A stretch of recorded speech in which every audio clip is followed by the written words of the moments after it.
La balnéothérapie, le mot ne vous est peut-être pas familier. Eh bien, c'est l'une des techniques de rééducation utilisées par les kinésithérapeutes. Beaucoup se posent certainement la question de savoir ce que c'est exactement que la balnéothérapie, quelles sont les pathologies qui nécessitent ce type de traitement et dans la pratique, comment cela se passe-t-il exactement? Restez avec nous ce soir. Notre invité du jour nous dira l'essentiel sur cette technique de rééducation. Bonsoir, merci d'être encore au rendez-vous de ce mardi.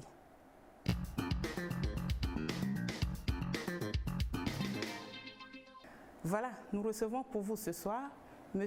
Didoula Komlan Klou. Il est kinésithérapeute. Monsieur Klou, bonsoir. Bonsoir, madame. Comment vous allez? Je vais bien. Et le boulot? Ça va, remercie Dieu. Merci d'avoir répondu à notre invitation. Ok, ça a été un plaisir. D'accord, le plaisir est vraiment partagé. Nous voulons vraiment savoir ce soir sur la balnéothérapie. Nous sommes sûrs que vous avez beaucoup d'informations pour nous. Bon, effectivement, nous pouvons facilement parler sur cette thématique. D'accord. Mais avant de revenir sur la balnéothérapie, dites-nous, c'est quoi l'aquagym? L'aquagym, c'est la réalisation d'activités physiques dans l'eau. Donc, forcément, c'est une étendue d'eau bien aménagée et sécurisée surtout, comme une piscine. Ouais, donc, c'est tout ce que on peut faire sur un terrain comme sport, mais dans l'eau. Et c'est quoi exactement la balnéothérapie? Et la balnéothérapie, c'est l'application de cette aquagym, cette gymnastique-là pour traiter les affections médicales. Toutes les affections médicales? C'est les affections médicales que le kiné pourra gérer, traiter à l'hôpital. Souvent dans la prise en charge kiné, il y a une partie que le médecin traite. Et arrivé à un moment, il envoie le patient au kinésithérapeute. Le kinésithérapeute prendra en charge le patient à l'hôpital. Maintenant, cette prise en charge peut aussi être effectuée dans l'eau. Il faut obligatoirement un bain, une immersion.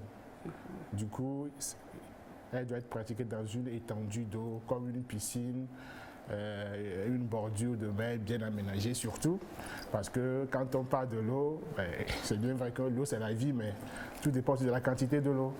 Donc il faut que l'étendue d'eau soit bien aménagée, surtout sécurisée. Alors dites-nous, Monsieur Klou, tout le monde peut faire la balnéothérapie? Bon, la balnéothérapie, c'est un volet de la kinésithérapie. Du coup, c'est le kiné qui a habilité à pratiquer une séance de balnéothérapie. Parce que la balnéothérapie, c'est aussi la rééducation. En fait, c'est un jeu de mots. C'est la rééducation fonctionnelle dans l'eau qui est la balnéothérapie. Donc, du coup, c'est le kiné qui a habilité à diriger une séance de balnéothérapie. D'accord. Dans les images que vous allez voir, des séances de balnéothérapie vous renseignent davantage sur cette technique de rééducation. Elle se fait de façon douce et dans l'eau. Regardez ces images et nous nous retrouvons juste après.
Monsieur Claude, nous sommes de retour sur ce plateau. Vous avez suivi avec moi quelques séances de balnéothérapie. Est-ce que vous pouvez nous expliquer un peu ce que tout cela signifie? Quelles sont les pathologies qui sont prises en charge dans ces différentes images? Ok. Comme on l'avait dit tantôt, c'est la rééducation fonctionnelle, mais en piscine. Donc, toutes les pathologies que le kiné peut gérer à l'hôpital, il peut les transférer dans l'eau. Donc, au lieu de choisir la salle de rééducation, il peut décider de prendre en charge ce patient dans l'eau. Et nous recevons beaucoup plus dans l'eau les cas d'obésité et des problèmes liés à la dégénérescence de la colonne vertébrale. Bon, sur les images, vous avez vu qu'il y a 2-3 personnes qui étaient en surcharge, qui étaient en surpoids. Alors, le milieu aquatique est un milieu qui regorge beaucoup d'avantages, surtout dans la prise en charge de l'obésité ou du surpoids. C'est bien vrai qu'il y a des origines génétiques, mais la majorité des cas, l'obésité est due à un déséquilibre entre un apport énergétique et la dépense. Ça veut dire que la personne prend beaucoup plus d'énergie, mais bouge peu. Alors, lorsque nous accueillons ce genre de patients dans l'eau, l'objectif c'est de les amener à dépenser le maximum de leurs calories. De ce fait, c'est du sport. Maintenant, le fait que l'eau est plus indiquée, ceux qui sont en surpoids ont souvent du mal à faire les mouvements. Vous imaginez un monsieur qui a 120 kg, il sait que courir va lui permettre de brûler les calories et perdre du poids. Mais il aura du mal à courir sur 100 mètres, 200 mètres. Voilà. Mais dans l'eau, il y a une force que nous appelons la poussée d'Archimède. Donc c'est une force qui permet de diminuer, voire annuler le poids de la personne qui est en surpoids. Du coup, tous les mouvements qui lui sont impossibles ou bien difficiles à être exécutés au sol, il va se retrouver en train de les faire facilement dans l'eau. Du coup, vous allez voir cette personne de 120 kg courir dans l'eau, sauter dans l'eau, faire les abdominaux, faire toutes sortes de mouvements qu'il ne pourra pas faire au sol. Mais au même moment, le fait que le poids a diminué, il ne sent pas l'effort qu'il fait. Du coup, il pourra facilement se débattre comme il veut, au maximum possible, pour pouvoir utiliser le maximum de ses calories. Et c'est ce qui va se traduire progressivement par la perte du poids.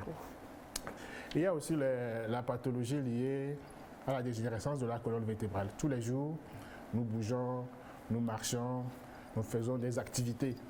Et pour arriver à faire tout ça, on a besoin soit d'être debout, soit d'être assis. Voilà. Et pour cela, on sollicite beaucoup la colonne vertébrale. Et progressivement, avec l'âge, il se produit une usure dans la colonne vertébrale, ce qui peut entraîner des douleurs de dos, comme tout le monde l'appelle le rein, des problèmes aux articulations de genoux. Lorsque nous recevons ces genres de patients, que nous les amenons dans l'eau, ce qui les amène souvent à consulter, c'est la douleur. Soit la personne a mal au dos, ou elle a mal aux 2 genoux, ou à un genou. Premier objectif, c'est de diminuer la douleur. Alors, lorsque nous immergeons le patient, vous allez voir même la démarche avec laquelle il vient vers vous, c'est titubant. Ça montre que le patient, il a mal au dos, ou il a mal au genou. Mais vous allez voir le fait qu'il se produit une diminution du poids de la personne, cette personne va marcher facilement dans l'eau. Vous allez le voir courir dans l'eau. Vous allez la voir faire des mouvements qui lui sont quasiment impossibles au sol. Donc le fait de bouger l'articulation dans l'eau permet d'assouplir cette articulation. Et il y a aussi un effet massant de l'eau. Lorsqu'il fait les mouvements, il se produit un effet massant de l'eau. Vous savez que l'eau diminue la douleur. Voilà. Les mamans même le font. Lorsque vous cognez quelque chose avec votre pied, arrivez à la maison, qu'est-ce que maman fait? Maman prend un seau d'eau et puis met votre pied dans l'eau. Voilà. Parce qu'elle sait que l'eau peut agir, diminuer, adoucir la douleur. Voilà. Par quel mécanisme? Bon, elle ne cherche pas trop à savoir, mais ce qu'elle sait, c'est que ça va diminuer la douleur. Donc le même processus se déroule dans l'eau. Le fait d'immerger soit les genoux, immerger le bassin, ça permet d'adoucir la douleur. Maintenant, le fait que c'est un problème qui est mécanique, parce que ce n'est pas un microbe qui l'a causé, c'est les mouvements quotidiens qui ont amené l'usure de la colonne vertébrale ou les articulations. Donc, nous agissons sur les muscles après. Donc, nous travaillons les muscles, que ce soit les genoux, ça seront les muscles des cuisses et des mollets. Si c'est le dos, donc c'est la musculature du tronc qui est à renforcer. Maintenant, pour faire travailler un muscle, pour renforcer un muscle plutôt, il faut le faire travailler. Alors, si le patient a mal, il n'arrivera pas à faire le mouvement. Du coup, le muscle ne peut pas être renforcé. Mais dans l'eau, le fait que les mouvements sont faciles et que ça se fait sans douleur, ce patient peut facilement faire des mouvements et ainsi renforcer les muscles. Maintenant, une fois que la séance est finie, une fois qu'il va se retrouver maintenant au sol, il a les muscles qui sont renforcés. Déjà, la douleur a été adoucie par l'eau et le fait massant de l'eau des mouvements. Mais le fait que les muscles soient renforcés, que ce soit le dos, les genoux, les muscles vont jouer le rôle de pilier en fait. Donc cette personne qui avait du mal à marcher, sera en train de marcher parce que les muscles sont bien renforcés, soutiennent l'ossature, donc du coup les mouvements ils sont plus douloureux. Donc en gros, de façon ramassée, c'est ça. Nous avons vu sur les images un monsieur qui nageait avec une planche. C'est pour traiter quelle maladie? Vous savez, l'eau, c'est un milieu qui permet de se faire du bien. Là, tout dépend de l'objectif de chacun. X peut venir parce qu'il veut entretenir juste sa machine corporelle. L'autre peut venir parce qu'il a mal au dos. Ouais. Par exemple, le mouvement que le patient fait, les mouvements de natation qu'il est en train de faire, permet de renforcer le dos. Vous savez, quand on est debout, la stabilité de la colonne vertébrale est assurée par les muscles du dos, que nous on appelle dans nos jargons de santé les paravertébraux. C'est les gros muscles du dos, il y en a deux. Il y a encore deux gros muscles qui sont devant, que vous appelez les abdominaux. Donc c'est eux qui assurent la stabilité du tronc, soit qu'on soit assis, soit qu'on soit debout. Donc c'est un mouvement qui permet de travailler les muscles qui sont dans le dos. Du coup, un muscle de dos bien renforcé, la position assise est améliorée, la position debout aussi est améliorée. Nous avons vu aussi des cerceaux dans l'eau. Ici, ça sert à quoi, ces cerceaux? La majorité des patients qui viennent, ou qui sont envoyés par les médecins, ne savent pas nager. Vous savez, quand on lui dit d'aller dans l'eau, premier réflexe ou première réaction, je risque de me noyer, je ne sais pas nager. Or, le médecin prescrit de faire la rééducation dans l'eau, dans cette eau. Donc, pour assurer la sécurité des patients, nous utilisons des matériels, des accessoires. Il y en a toute une panoplie. Nous avons quelques-uns. Bon, ce qui est long, là, comme des pilons, c'est des matériels qui sont appelés des frites. Des frites, comme frites au poulet, des frites, voilà.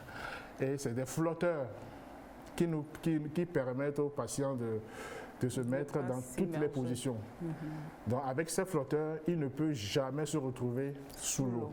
Donc ça le met en confiance et ça nous permet de traiter, de toucher, de faire travailler la zone voulue. À part tout ce que vous venez de nous citer, quels sont les autres bienfaits de l'eau? Ok. Si on doit bien se rappeler, notre première vie a lieu dans l'eau. Donc lorsque nous étions dans l'utérus de nos mamans, tout se déroulait dans l'eau. Du coup, toutes les cellules de notre corps, en réalité, ont été formées ou fabriquées par Dieu dans l'eau. Donc, le simple fait de s'immerger déclenche beaucoup de réactions, que ce soit physiologiques ou chimiques, je ne dois pas utiliser le terme de santé, déclenche beaucoup de choses, beaucoup de réactions. Par exemple, vous observez souvent certaines mamans, lorsque leur nourrisson, bien leurs petits-enfants, les importunent et elles n'arrivent pas à l'apaiser ou bien à le calmer, qu'est-ce qu'elles font? Vous allez voir, la maman va prendre une bassine d'eau et elle met l'enfant dans l'eau. Donc, quelques temps après, si vous observez bien, moi plusieurs fois j'en ai observé, si vous observez, vous allez voir que quelques temps après, la femme va se calmer. Il va commencer par jouer et puis après il se sent bien et puis après vous allez constater qu'il va commencer par somnoler. Voilà. Donc ça voudrait dire que le simple fait qu'il s'est immergé a déclenché une réaction dans son corps. Donc ce que la maman n'arrivait pas à gérer avec, comme elles le font souvent, taper, gronder et tout, l'immersion a favorisé ça. Du coup, quand on s'immerge, il y a énormément de bienfaits. La pression que l'eau exerce sur notre corps est 900 fois supérieure à la pression de l'air. Du coup, celui qui s'immerge fait plus d'efforts pour vivre que celui qui est au sol. Je m'explique. Lorsque quelqu'un veut améliorer, par exemple, sa marche, c'est-à-dire qu'il marche, mais il marche doucement, très lentement. Il suffit qu'il aille dans l'eau et qu'il se met à marcher. Donc, ce faisant, le fait que la pression de l'eau est largement supérieure à la pression de l'air, avec la poussée d'Archimède, la marche lui est facile. Mais il y a un paradoxe. Au même moment que la marche est facilitée, les muscles travaillent beaucoup plus. Donc du coup, à la sortie, il va s'étonner que la marche est améliorée parce qu'il a travaillé les muscles dans la facilitation. Donc c'est un paradoxe que seul Dieu peut expliquer. Donc ça permet de mieux travailler tout son corps. Alors, lorsqu'on est immergé, par exemple, vous allez voir, lorsque vous vous immergez jusqu'aux épaules, souvent quand on respire, il y a un mouvement du thorax, il y a un mouvement de l'abdomen qui se fait régulièrement, des va-et-vient. Lorsque vous vous immergez jusqu'aux épaules, la pression de l'eau dont je parlais s'exerce sur la poitrine. Du coup, ces mouvements sont difficiles à être réalisés. Vous allez voir que la personne qui s'immerge pour la première fois va vous dire qu'elle se sent plutôt étouffée. Mais quelques temps après, il va se produire une adaptation du corps. Donc, il inspire 2 fois pour fournir le même volume d'eau, le même volume d'oxygène au corps. Donc, son corps va s'habituer à vivre dans cet état-là. Donc, une fois que cette personne sera hors de l'eau, les muscles de respiration sont bien travaillés, bien renforcés, donc la respiration est améliorée. Et il y a souvent des gens qui ont des problèmes de circulation sanguine au niveau des membres inférieurs. Les membres inférieurs on parle d'œdème. Les membres sont enflés. Lorsque vous vous immergez, la pression qui règne à la surface de l'eau est inférieure à la pression qui règne au fond de l'eau.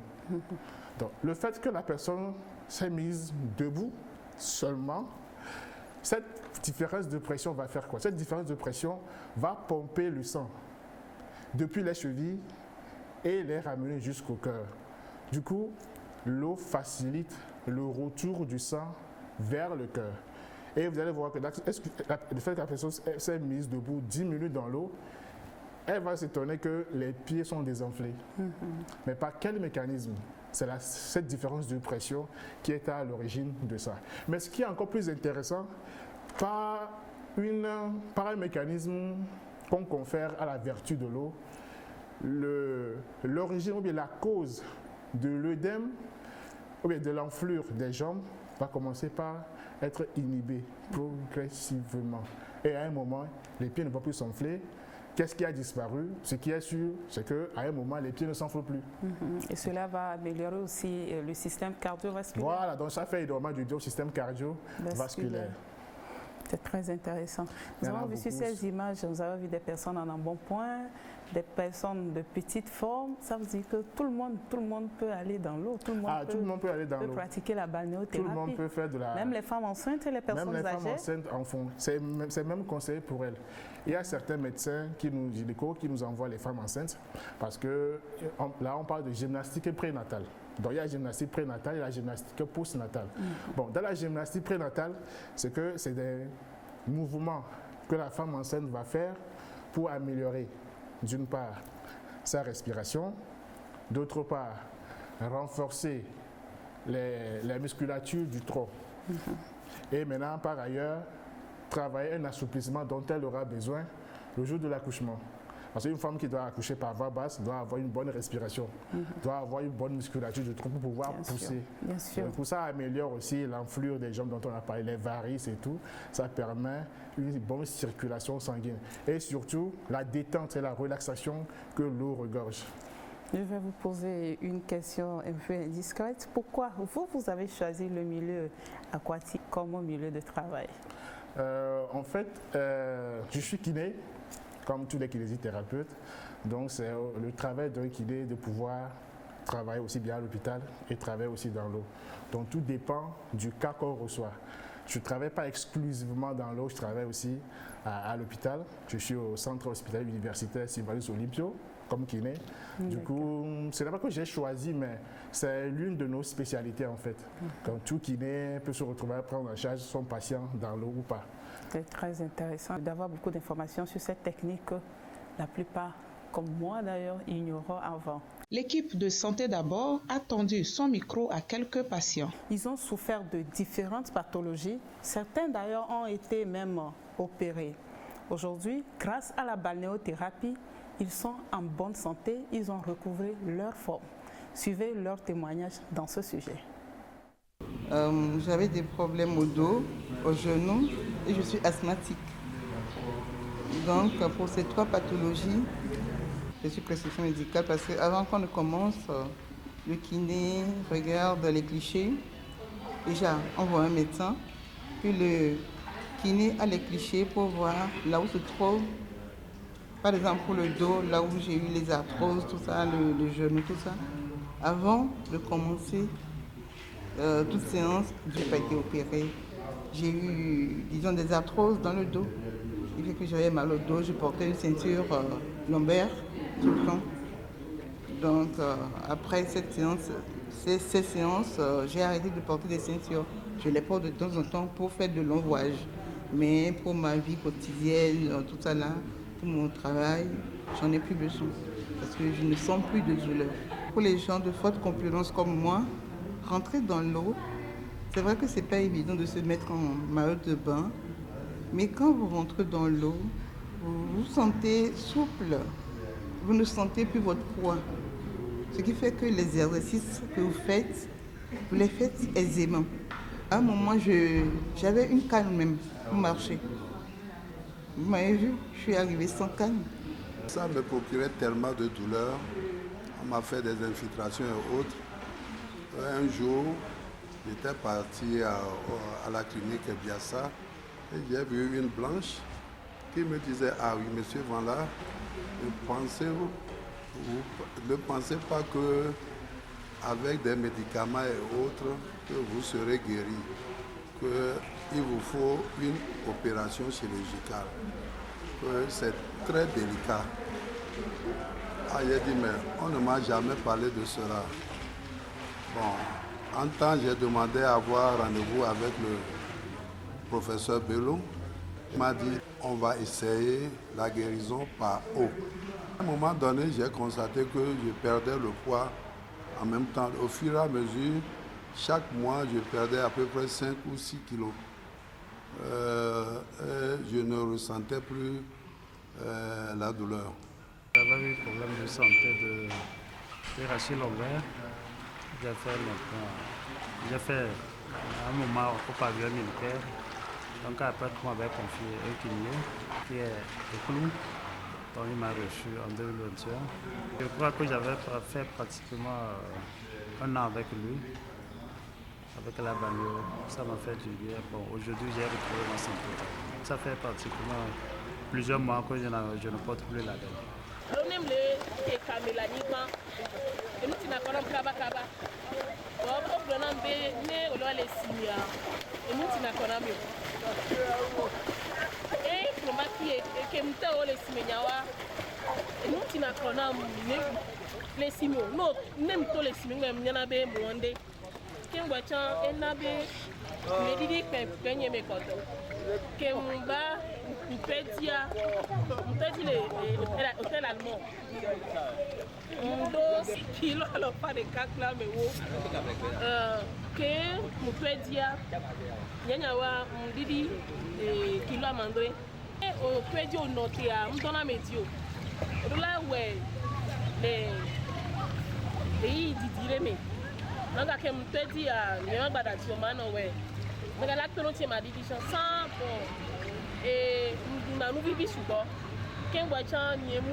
contrôler na pe alimentation du bugno. Quand on change de nous, alors sponsor, nous pas sponsor. Donc nous qui kem na be, pas les loroter.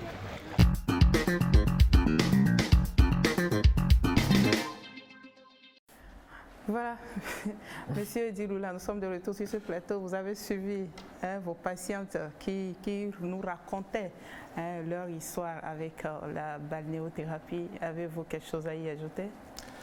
Oui, c'est que quand ils sont arrivés vers nous, pas les médecins, c'est les médecins qui les ont envoyés.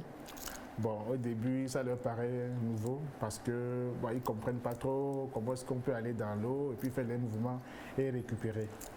Donc, on est confronté aussi à un moment le problème de la température de l'eau. Vous savez, c'est des hôtels qui disposent d'une piscine. On travaille avec eux en fait. Donc du coup, en période de fraîcheur, mousson par exemple à Harmattan, l'eau est pratiquement glaciale. Du coup, ça fait fuir, ça ralentit un peu l'entrée dans l'eau. Mais malgré, on est arrivé, avec bien sûr leur détermination, on est arrivé à contourner tous ces obstacles-là pour qu'au moins ils puissent se retrouver au moins à 80% de leur mobilité dans leur quotidien. C'est très intéressant. Qu'est-ce qui fait la particularité de la balnéothérapie par rapport aux kinésithérapies en salle? Comme je le disais tantôt, la balnéothérapie, c'est un volet de la kinésithérapie. Bien sûr. Et maintenant, le choix revient maintenant au kiné, devant le cas qui se trouve.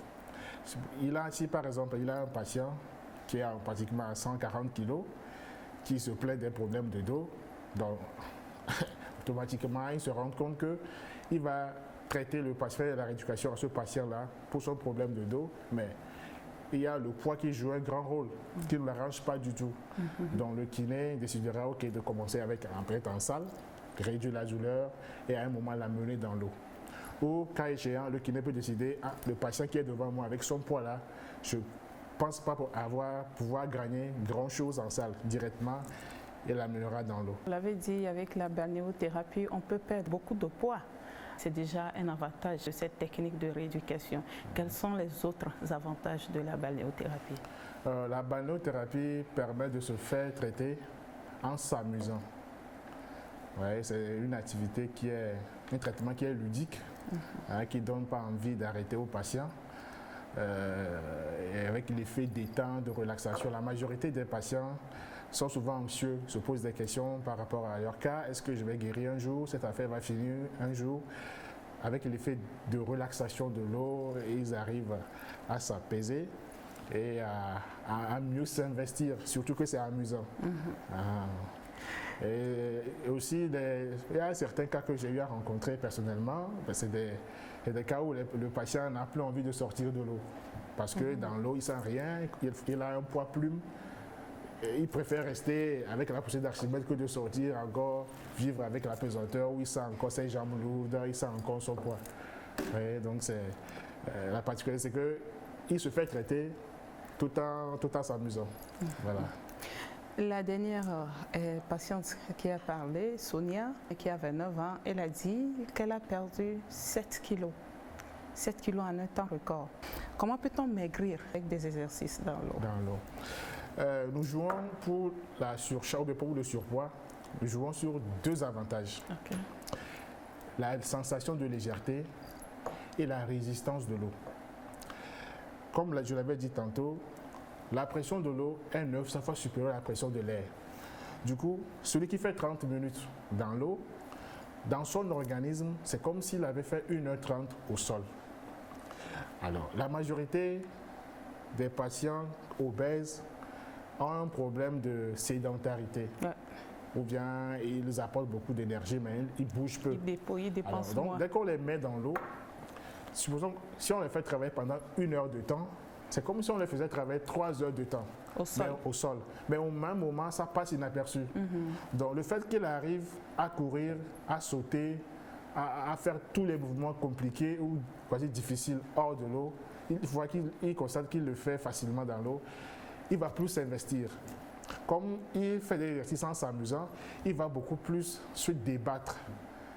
Alors, ce faisant, comme c'est une activité physique, et qu'il arrive paradoxalement à résister à la résistance de l'eau, si vous permettez la tautologie, ça lui permet d'utiliser un maximum de son calorie. Donc ça rend beaucoup de calories. Beaucoup de calories. Donc ça rend compte il n'a pas envie d'arrêter, il peut se mettre à faire 3 heures de temps dans l'eau. Mais ça passe inaperçu. Donc, c'est un milieu qui agit sur la personne qui est en surpoids. C'est un milieu qui motive, qui incite la personne à se débattre, à dépasser même ses zones de confort. Et progressivement, le processus d'amincissement ou d'amaigrissement se met en place. Je comprends pourquoi on appelle ce sport un sport doux alors. La plupart des patients à qui on prescrit la balnéothérapie souffrent de pathologies neurologiques ou lombaires. Le professeur Mofo Bello revient sur les bienfaits de la balnéothérapie et nous donne les résultats obtenus par certains patients après les séances de rééducation dans l'eau. Nous suivons le professeur Bello. La balnéothérapie est une stratégie utilisée par les soignants dans un but curatif, donc traiter une maladie, et dans un but aussi préventif pour éviter certaines complications de certaines maladies. En neurologie, la balnéothérapie est utilisée dans le domaine curatif après un accident vasculaire cérébral chez un patient qui a un déficit plus ou moins global.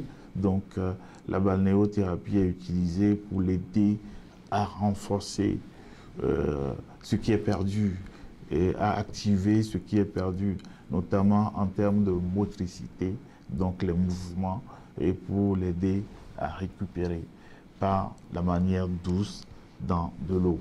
Comme la kinésithérapie qu'on pratique tous les jours, la balnéothérapie regorge de beaucoup de bienfaits. Déjà par la douceur de l'eau, ou déjà par quelque chose qu'on savait, notamment la piscine, savoir nager, mais qu'on hésite à pratiquer, ou bien dont on a peur. Et à travers cette stratégie de traitement, on acquiert un autre sport, une activité sportive, mais dans un but curatif, à savoir la récupération des fonctions qu'on a perdues. Je parle de ce que nous savons comme facteur de risque des maladies cardiovasculaires, l'obésité par exemple. Et donc, le plus souvent, nous avons des réponses spectaculaires en termes de chute de poids et en termes également de prise en compte des douleurs musculaires ou articulaires des patients à qui nous prescrivons la balnéothérapie. La grande majorité des patients sont satisfaits des bienfaits de la balnéothérapie. Et nous sommes parfois surpris de revoir des patients que dans notre pratique nous avons condamnés. Les pathologies que moi, en qualité de neurologue, que j'en vois, c'est les complications des accidents vasculaires cérébraux, donc les pathologies déficitaires, les hémiplégies, les paralysies des deux membres inférieurs qu'on dit paraplégie, nous les envoyons. Mais nous les envoyons également pour les facteurs de risque des maladies cardiovasculaires. Et en milieu pédiatrique, nous prescrivons également la balnéothérapie aux enfants qui présentent des troubles déficitaires de l'attention et l'hyperactivité. Donc les enfants qu'on nous amène parce qu'ils ont des difficultés scolaires, mais également qui sont très agités. Alors une fois dans l'eau, donc le suivi se fait bien encadré, avec la présence des parents ou bien du tuteur et du kiné, qu'on appelle maître nageur le plus souvent, du kiné, on fait attention et ça se fait dans une bassine pas profonde, où l'eau n'est pas profonde, dans le petit bassin. Donc ces enfants-là, ils sont là-bas et déversent le trop plein d'énergie qu'ils ont. Au fur et à mesure qu'ils pratiquent ces séances, les enfants reprennent ces enfants deviennent calmes et ne perturbent plus le milieu familial comme les classes. Tout le monde peut pratiquer la balnéothérapie, mais faisons très attention. C'est une indication médicale. Quelqu'un qui est épileptique, par exemple, ne peut pas aller pratiquer la balnéothérapie. Parce qu'une fois dans l'eau, on peut faire des crises. Et quelqu'un qui est fatigué, donc qui a une insuffisance cardiaque vraiment décompensée, ne peut pas aller pratiquer la balnéothérapie, sauf sur indication médicale bien précise et bien cadrée pour permettre de faire des efforts et récupérer donc les fonctions perdues. La balnéothérapie existait depuis l'époque gréco-romaine, même pratiquée par Hippocrate, qui envoyait des malades qui avaient des douleurs musculaires. Donc c'est une vieille technique de rééducation qui existait. Maintenant, par rapport à sa connaissance dans nos milieux, c'est pas très bien connu. Et il faudra qu'on commence par en parler, qu'on commence par recommander des malades pour ces séances-là. Là, c'est par rapport à nos collègues médecins. Mais au niveau institutionnel, dans les centres régionaux de rééducation, je pense qu'il faudra qu'on commence par mettre en place ces piscines pour permettre à nos patients qui sont de l'intérieur des pays à en bénéficier et pour pouvoir récupérer leurs fonctions, je vais dire, perdues.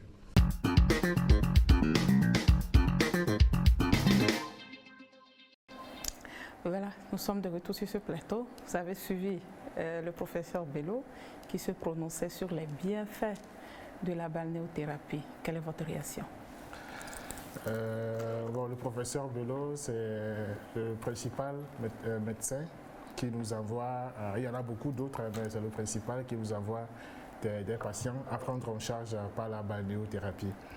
Et le fait qu'il y ait une communication permanente entre nous et le médecin traitant, ça permet d'échanger. Les patients, quand ils les envoient, on fait quelques séances de rééducation fonctionnelle en piscine. Ils ont forcément une date de contrôle. Et pour le contrôle, il y a une note qui est souvent écrite sous pli fermé pour, disons, l'informer du déroulement des séances, la participation du patient, les petites difficultés auxquelles on est confronté pour voir est-ce qu'il pourra nous, peut-être par un moyen médicamenteux, faciliter quelque chose dans la prise en charge du patient. Donc, ceci fait que lorsque les patients retournent nous voir, ils sont, la mine qu'ils avaient avant de venir consulter premièrement change. Et il y a aussi la vertu de l'eau qui aide beaucoup ces patients-là. Parfois, lorsque les patients reviennent au contrôle, lui-même, il est un peu sidéré. Du coup, c'est un médecin qui aide beaucoup de patients avec la balnéothérapie. D'accord. Et à quelle fréquence doit-on la pratiquer? Pour la prise en charge médicale, c'est-à-dire si c'est une affection médicale comme la paralysie par exemple, ou bien les patients qui ont fait un accident, qui ont été opérés ou pas, ou des patients à qui on a prescrit une rééducation fonctionnelle, puisque tous les cas peuvent être pris en charge dans l'eau. Il y a certaines contre-indications, par exemple ceux qui ont des problèmes d'incontinence, par exemple, des ouvertures cutanées, les plaies, ou bien ceux qui font des crises épileptiques n'ont pas le droit de descendre dans l'eau pour des raisons de sécurité. Ces patients bénéficient énormément du milieu aquatique. Pouvez-vous nous parler d'un protocole de prise en charge, par exemple, des douleurs lombaires? Lorsque nous recevons un patient qui présente des douleurs lombaires, comme souvent c'est les médecins qui les envoient, nous demandons à voir d'abord les clichés. Comme en tant que personnel de santé, kinésithérapeute, nous demandons à voir d'abord le cliché pour voir à quel étage se situe le mal au niveau de l'os, au niveau de la colonne vertébrale. Maintenant, deux patients peuvent avoir des douleurs lombaires, mais ne suivront pas forcément le même protocole de prise en charge, c'est-à-dire ne feront pas les mêmes exercices dans l'eau. Tout dépend du site de la lésion, de la surface de la lésion et de l'intensité de la douleur que la personne ressent. Alors, lorsque nous recevons d'abord ces personnes, comme ils ne savent pas nager, il y a une étape obligatoire qui est la familiarisation avec le milieu aquatique. C'est une étape au cours de laquelle on les aide d'abord à ne plus avoir peur de l'eau, de façon ramassée, à avoir l'équilibre, puisqu'on a affaire à l'eau et au carreau. Donc ça veut dire qu'on peut glisser, ça peut faire glisser à tout moment. Donc, il y a des exercices d'équilibre qu'on fait par exemple en le faisant marcher, normalement, en reculant latéralement. Et dès qu'on fait des exercices respiratoires, on les amène à s'immerger. C'est la principale cause de peur. Et la respiration. Dès que je me retrouve la tête sous l'eau, je risque de me noyer. Donc, il y a des exercices respiratoires qu'on fait avec eux, on les amène à s'immerger.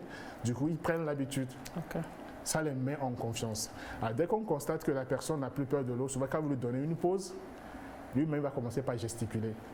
Il va commencer par essayer les choses qu'il ne pouvait pas faire avant. Au début, il est rentré en s'agrippant au bord, mais à un moment, il commence par gesticuler, à s'immerger lui-même. Donc ça veut dire qu'il n'a plus peur.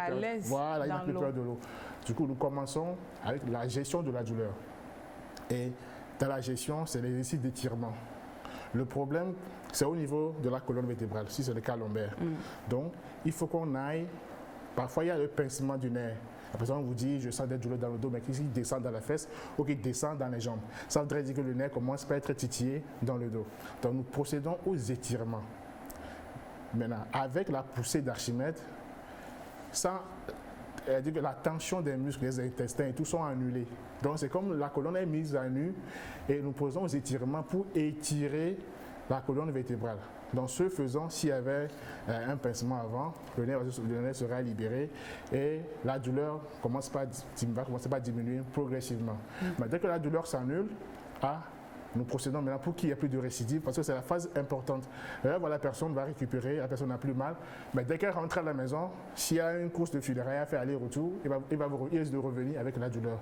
Donc, nous procédons au renforcement musculaire. Nous renforçons les muscles abdominaux, les muscles des flancs, les muscles du dos. Du coup, la personne a un gainage musculaire qui lui permet de pouvoir protéger son dos dans les mouvements de son quotidien.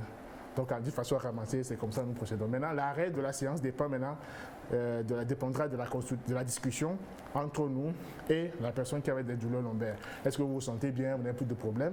Si la personne nous rassure, car j'ai plus rien, ok, votre contrôle prochain, c'est tel date. Ok, retournons au contrôle, discutez avec votre médecin. Maintenant, c'est les réponses qu'elle donnera au médecin qui va déterminer son retour ou pas. Il y a des patients qui ne reviennent plus, bon, il n'a plus rien, donc on lui dit peut-être de faire des séances d'entretien, et c'est une fois par semaine ou une fois chaque 2 semaines pour entretenir la musculature. Vous voyez, ainsi le tour est joué. Le professeur Bello l'a dit, c'est sur prescription médicale. Moi qui suis ici, si j'ai envie de perdre du poids, est-ce que je dois aller voir un médecin ou un personnel soignant comme me prescrire la balnéothérapie avant de venir la pratiquer, ou bien comment cela peut se passer? Normalement, oui. Parce que le surpoids, ce n'est pas seulement le fait d'être sédentaire. Il y a les causes hormonales, il y a les causes génétiques.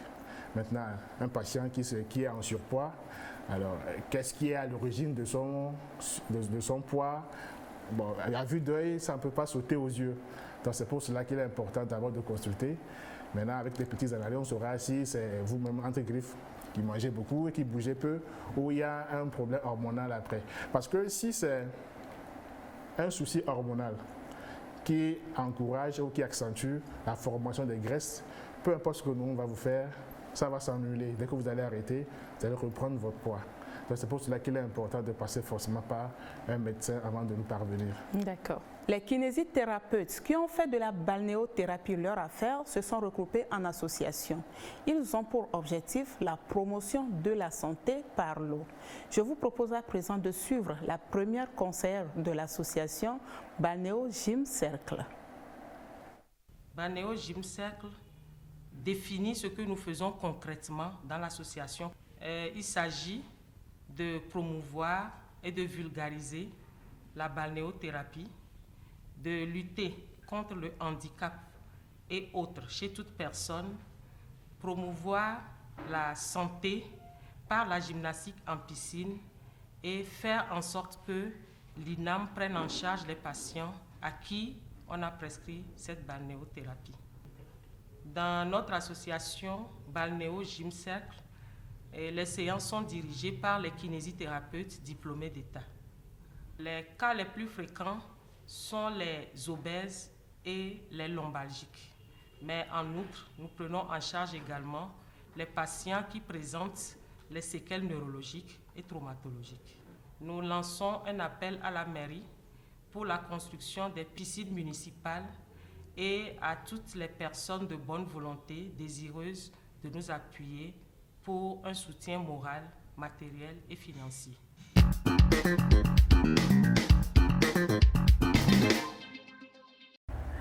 Voilà, Monsieur Djiloula Clou, vous êtes le président de l'association. Vous avez suivi la première conseillère, Madame Djobor. Qu'est-ce que vous avez à ajouter à tout ce qu'elle vient de nous dire? Ce que j'ai ajouté, c'est que l'association Balnéo Gymsec est ouverte à tout le monde.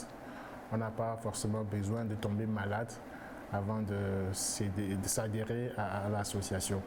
C'est du sport, mais pas sur un terrain dans l'eau. Du coup, ça peut se faire juste pour un entretien. Je profite de cette opportunité pour dire aux personnes âgées, au lieu de marcher dans le quartier pour entretenir leur forme, de venir faire de la gym, comme c'est dans l'eau. Les blessures, les articulations sont protégées. Les blessures musculaires, déchirures musculaires aussi sont complètement, disons, empêchées avec la sensation de légèreté.